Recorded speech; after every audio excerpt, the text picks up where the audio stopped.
நன்னிலம் அருகே மகா மாரியம்மன் ஆலயத்தில் நடைபெற்ற தீமிதி திருவிழாவில் ஏராளமான பக்தர்கள் தீக்குண்டம் இறங்கி நேர்த்திக்கடன் செலுத்தினர்.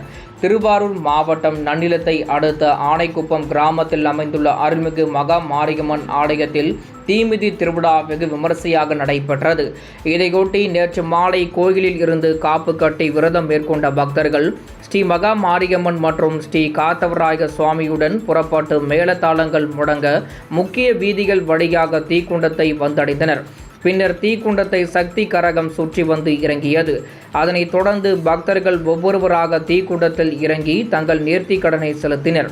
இதனைத் தொடர்ந்து சக்தி கரகம் ஸ்ரீ மகா மாரியம்மன் மற்றும் ஸ்ரீ காத்தவராய சுவாமி ஆலயத்தை வந்தவுடன் தீபாராதனை காண்பிக்கப்பட்டு பக்தர்களுக்கு விபூதி, குங்குமம் மற்றும் அன்னதான பிரசாதங்கள் வழங்கப்பட்டது.